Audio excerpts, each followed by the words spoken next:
그러니까 소년이 온다를 쓰고 한강 작가가 그 다음이 작별하지 않는다. 아, 그러니까 엄청 아파. 이 책을 읽으면 아파요? 많이 아프죠.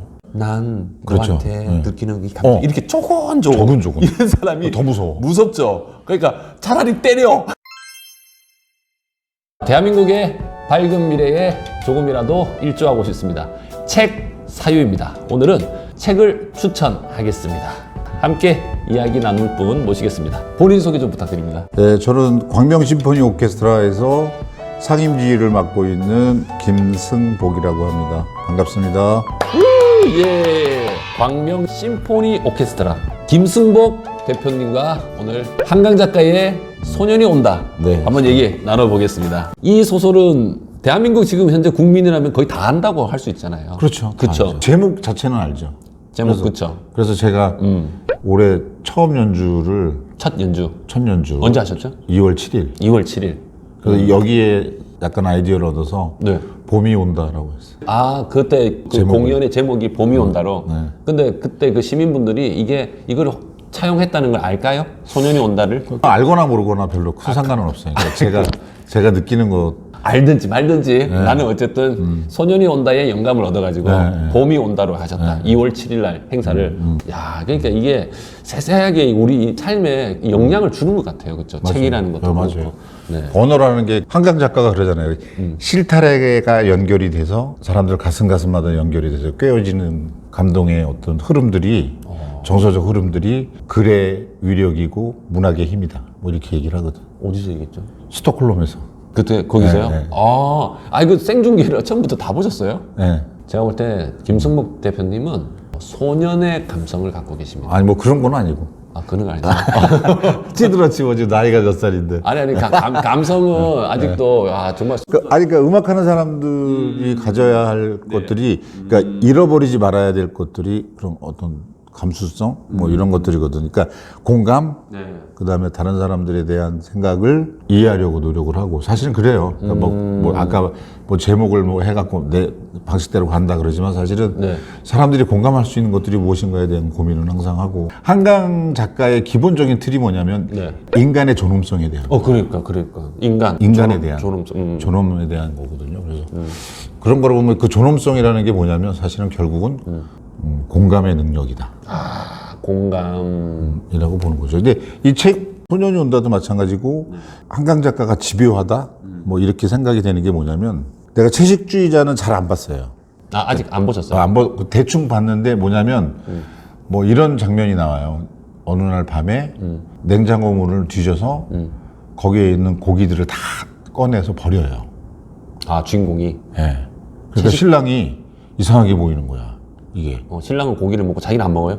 고기를 먹다가 갑자기 고기를 끊어요. 어느 순간에 예. 저 잘 몰라요, 내용을. 그게 이제 어떤 경로를 통해서 그게 됐는지 몰랐는데 그 얘기가 소년이 온다에서도 나와요. 그게 같이 여기 들어와요? 들어와요. 신기해. 그러니까 이게 이 사람은 일관되게 가지고 있는 어떤 이런 사고적 흐름이 있어요. 그러니까 여기서 3장에서 이제 은숙이라는 친구가 등장하는데 이런 거예요. 그러니까 자기의 경험이 뭐냐면 광주 항쟁 때 담당이 뭐였냐면 상무관에서 천으로 이렇게 보자기로 시신들을 수습하는 역할이에요.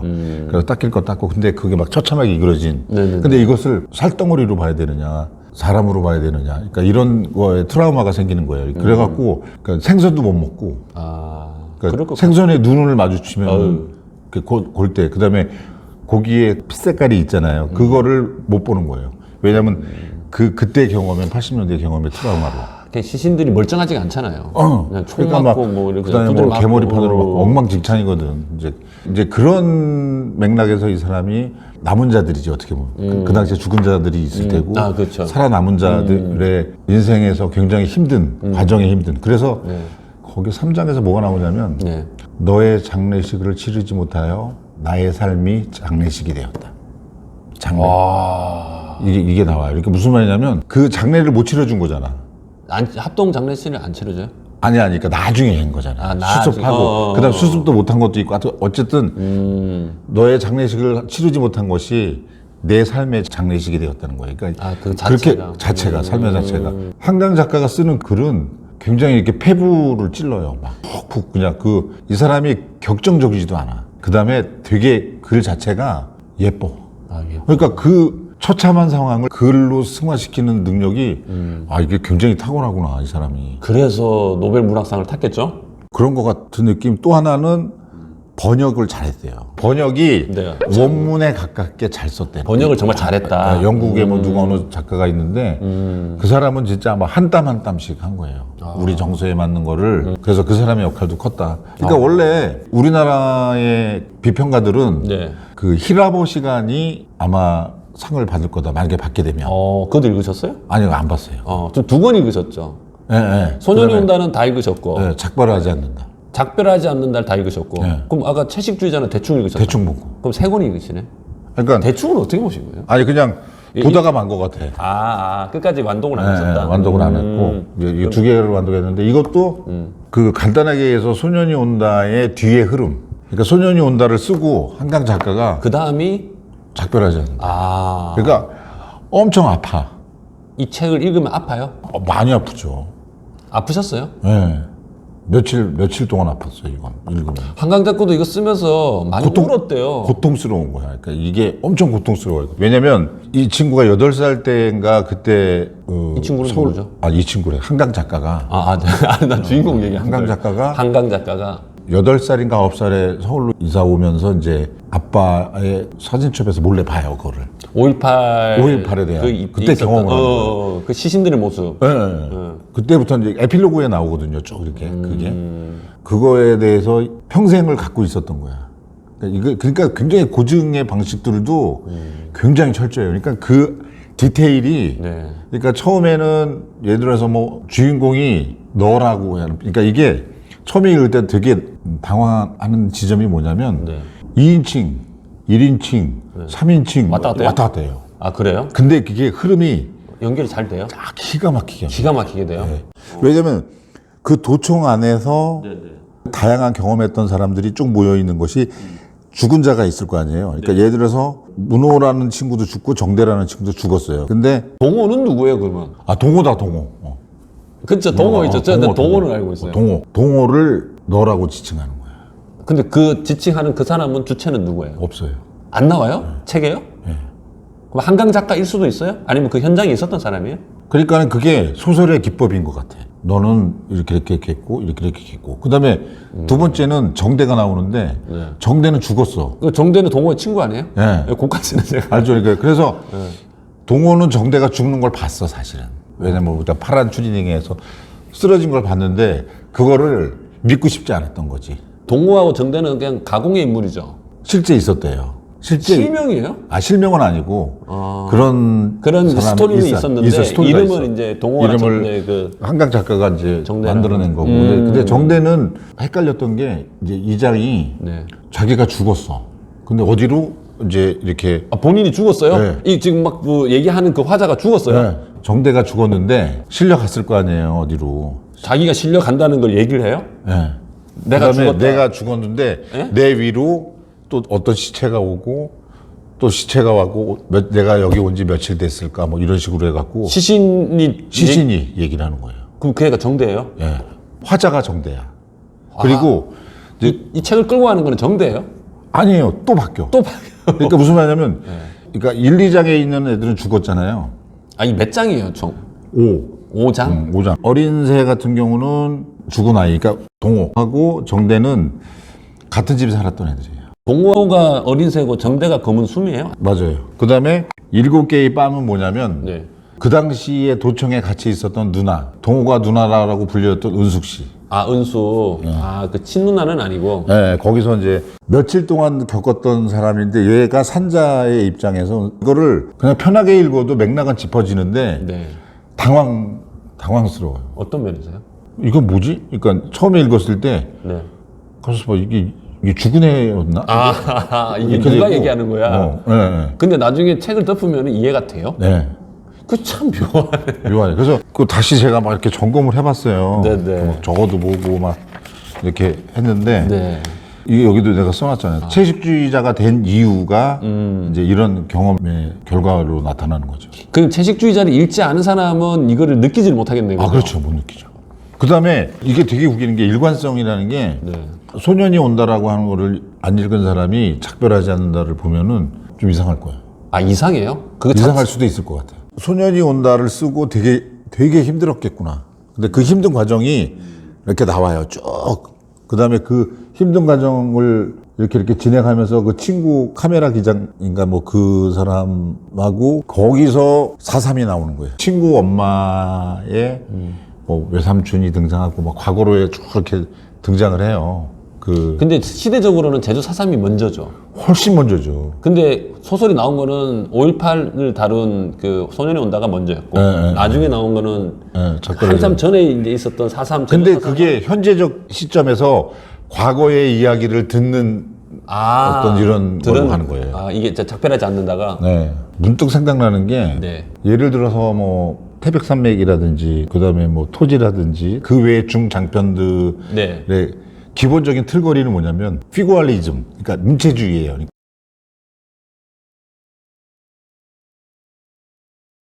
그러니까 태백산맥 1권의 거의 전부 한 3분의 2가 뭐냐면 지리산을 중심으로 해서 전라도 쪽도 있고 남원 쪽도 있고 막 이렇게 있잖아요. 네. 벌교 도시도 있고. 근데 그 조정래 선생님은 거기를 가서 벌교의 다리가 쭉 외나무 다리가 있는데 다리의 개수까지 셌대요. 그 정도로 디테일. 고증을 디테일하게 하는. 그게 뭐냐면 소설에 등장하는 풍광들이 있을 거 아니에요. 그다음에 이제 거기에 나오는 등장인물들이 있잖아요. 그래서 등장인물이 나타나기 전에 거기에 풍광들을 쫙 그려요. 아, 먼저. 먼저 그려놓고 이제 거기에 우리가 감정이 이제 이입하면서 그 풍광도 만들어지게 한다고요. 그거를 피구알리즘, 아, 그걸 피구얼. 문체주의라고 그래요. 아, 문체주의. 피구얼리즘. 뭐 적당한 표현인지는 모르겠는데 그렇게 하거든요. 근데 이 한강 작가는 훅 들어와. 그런 거 없이 그냥 훅 들어와. 그러니까 이런 거야 그냥. 본론부터 가는 거예요 그냥. 배경 설명을 친절하게 안 해줘. 이게 뭔지도 몰라. 뭔지도 뭐 이게 뭐지? 계속 보면서 그러니까 이게 지금 우리가 이거를 이제 5.18이라는 걸 알고 보는 거하고 네. 그냥 한강 작가의 소년이 온다라는 것을 그냥 책을 보고 하면 이 훅 들어오는데 뭔지 모르고 가는 거죠. 네. 진짜 그 영화를 볼 때 아무런 정보 없이 보는 거 똑같죠. 네. 근데 그게 좋아 사실은. 근데 알고 보셨잖아요. 5.18이라는 걸 알고 계셨잖아요. 그렇죠. 그러니까 근데 그게 이렇게 그릴 줄은 몰랐어. 디테일이 그러니까는 남은 자들의 5.18 때 경험했던 그런 것들도 계속 나와. 그러니까는 시각이 다른 데에서 그다음에 그들이 받는 고통이 있잖아요. 네네. 그러니까 못 살아. 너무나 심하게 고문을 당해서 사람이 남았는데. 남았는데 이게 산 게 아니라고 보는 거지 자기들이. 그러니까 5.18 그 생존자들의 자살률이 11%라고 맞아요. 얘기하더라고요. 근데 인터뷰에서. 그러더라고. 그다음에 그 삶이 안 되고 이렇다고 하더라고. 암기 능력이 현저하게 떨어지는 거야. 이게 뭔가 이렇게 트러블이 생긴 거예요. 하도 막 거기에 당해갖고. 내가 손상을 입었어. 그래서 운전면허 시험 문제집도 못 푼다는 거예요. 그 정도로 바보가 된 거예요. 충격이. 근데 그게 그 당시에 공부도 되게 잘하고 똑똑한 대학생이었는데 네. 5.18 민주화 운동, 그러니까 45년 전에 광주 광역시에 있었던 그 현장을 고증을 통해 가지고 생생하게 그 현장을 이렇게 표현하는 건데 너무 아픈 내용이죠, 그렇죠? 그죠. 근데 거기에 입체적인 거죠. 그러니까 예를 들어서 거기에서 희생된 사람, 그다음에 희생을 피해서 살아남은 자들. 근데 살아남은 자들의 고통이 더 심니까 나를 죽이라고 막 나와. 차라리 그때 죽었을 걸. 갑자기 그 생각이 드네요. 못 읽겠다. 저도 너무 마음이 아플 것 같아요. 그럴 수도 있어요. 너무 마음이 아프죠. 저 아프면은 저도 힘들어요. 누가 그러더라고. 소설은 주인공의 머리에 올라가는 것도 아니고 앞에 있는 것도 아니고 옆에 서는 거다 그러더라고요. 그렇죠. 멋있는 얘기다. 그럼 그 옆에 서면은 그러니까 너무 힘들어. 아프잖아요. 진짜 죽은 자들을 상상을 하게 되고 내 옆에 있고 그러면 그래서 제가 이 책은 약간 좀 밀어놓고 있습니다. 그러니까 이게 나와. 그 당시에 광주 인구가 40만에서 50만 요 정도 됐대요. 얼마 안 되는 거예요. 얼마 안 됐나 봐. 그런데 그 실탄을 80만 발을 줬다. 그날 80만 발. 두 배. 그래서 두 방씩 쏴 죽여라 였던 거야. 그러니까 다 죽이려고 그랬대요. 그러니까 이게 그 상황이 나오는데 거기서 얘네들이 나오는 아주 비인간적인 대화가 나와. 그러니까는 더 열성적으로 죽이면 군인들 얘기가. 포상이 더 나오고 걔네들 얘기가 슥슥 흘러나와. 그다음에 내가 월남전 때 한 마을을 다 태워 죽인 놈이야. 너네 것들은. 그러니까 도청에서 항복하고 나오고 맨 처음에 나온 애들은 두들겨 맞고 옆에서 막 쳐박히고 막 개머리판 맞고 그러는데 그 맨 뒤에 나오는 중고등학생 애들이 있어요. 거기에 사실은 동호가 있었어. 아, 그러니까 도청에 있었던. 독재 그래서 손 들고 나오는데 네. 거기서부터 이렇게 정조준에서 한 명씩 이렇게 쏴주고. 죽여요? 응. 애들을? 처음에는 안 죽이고? 얘네들은 안 죽이고 걔네들을 왜요? 이 새끼들 여지껏 까불다가 이제 와서 쥐새끼 같은 놈들 하면서 숨어 있다가 욕을 하면서 막 이렇게 거기서 게임 나오는 하듯이. 애들을 그러니까 줄로 쭉 일렬로 서 있는데 딱 맞고 쓰러지고 딱 맞고 쓰러지고 딱 맞고 쓰러지고 요 장면을 본 거야 한강이. 그러니까는 어디서 봤어요? 사진으로. 실제 있었던 이야기를 상상이 아니고. 어우, 야 상상. 아니 이거 있잖아요. 이거 우리나라에 있었던 게 상상이 안 된다. 그랬다는 거야. 근데 여기는 한강의 문학적 상상력을 막 발휘해서 쓴 책이 절대 아니래도 이건. 고증. 그 다음에 거기에 뒤에 남은 사람들하고도 다 인터뷰를 한 거야. 아, 그러니까 이게 되게 고통스러웠던 거예요. 이렇게 이거 쓰는 과정 자체가 너무 힘들고 아프고 그러니까 작별하지 않는다 해서 몇 개월 동안 고통스러워해. 막 골방에 처박혀서 있고 어떻게 보면 물에 젖은 솜처럼 막 이렇게 막 깜깜한 데로만 들어가려고 하고 막 이런 쭉 나오거든. 너무 이 후유증이 더 컸던 거예요. 제가 이제 이해가 되는데 이렇게 소설이라고 하면은 보통 이렇게 허구가 먼저 생각나는데 이거는 완전히 있었던 이야기를 자기가 이제 실질적으로 이걸 막 현장감 있게 막 이제 그걸 표현하는 거잖아요. 아니 근데 그 당시에 한강이 느꼈던 거는 이러한 것을 후대에 알려야겠다. 그러면 그거네요. 저도 막연하게 5.18 민주화 운동 이랬는데 이것만 아니고 그때 뭐 군인들이 왔어 뭐 두드려 팼어 사람이 죽었어 이게 아니고 이걸 진짜 현장에서 내가 있었던 것처럼 느껴보려면은 이 책이 최고죠. 나도 그렇게 봐. 그러니까는 아니 나도 뭐 우리 몰래 81년도에 비디오 보고 그랬잖아요. 우리 그랬거든. 어떤 비디오? 광주. 그래요? 저는 솔직히 난 81년도에 봤어. 그러니까 쭉 그 1시간짜리 그 어느 외국 기자가 찍은 거. 그 결과만 봤죠. 결과만. 그 상황이 있잖아요. 막 그치. 네. 그 상황이 여기 다 있어. 그 더 디테일하게 뭐 근데 내용들이 많죠. 근데 상상 못했던 거. 그러니까 도청 중심으로 해서 얘기를 하다가도 뭐 화순에서 올라오는 사람이 어떻게 해서 죽고 뭐 이런 것들이 툭툭툭툭툭 산재돼 있어. 그런 얘기들을 내가 들었던 거거든. 그 전에 들었었다고 그런 얘기를. 아 대표님이 옛날에 들으셨다고요? 들었었던 얘기가 활자화해서 나한테 온 거지. 아 그러면 더 많이 느끼셨네요. 많이 느끼지. 제가 그냥 느끼는 것보다. 다르지. 야. 그러니까는 보수 이쪽 애들이 이거를 못 읽게 한 이유가 이때도 춘천도서에서 빼고 막 난리 경기도 났었죠. 교육청 임태희 경기도 교육감이 이 책을 뭐에서 뺐다 그러더라고요. 네, 추천도서 목록에서. 너무 잔인하고 어쩌고저쩌고 해가지고. 잔인하다는 그 뜻으로 그게 아니겠죠? 그건 아니지. 그렇죠? 사상적으로겠죠? 근데 한강 작가의 매력적인 것은 강요하지 않아. 그러니까 내 말을 믿어야 돼, 뭐 한다든지 뭐 그러지 않아. 그냥 그 자기의 포지션대로 흥분하지 않고 그거를 꾸준하게 잡고 가려니까 되게 고통스러웠겠구나. 글 쓰는 과정 자체가. 물론 그냥 글빨이야 뭐 그냥 죽여주지. 어떻게 보면. 논할 그건 그러니까 하나하나가 주옥 같은 글인데 이게 또 하나가 특징이 뭐냐면 그 자체가 굉장히 자연스러워. 독창적이면서도. 놀라웠어요. 그 분노가 뭐 치솟는 어떤 이런 것들을 정제된 어떤 글로 막 이렇게 만들어서 썼다라는 게 참 놀라운 일이야. 그게 제일 힘들잖아요. 그렇지. 표현을 할 때 자기의 감정을. 그렇지. 네. 이게 쭉 가는 거야. 네, 그러니까. 밀고 가는 거야.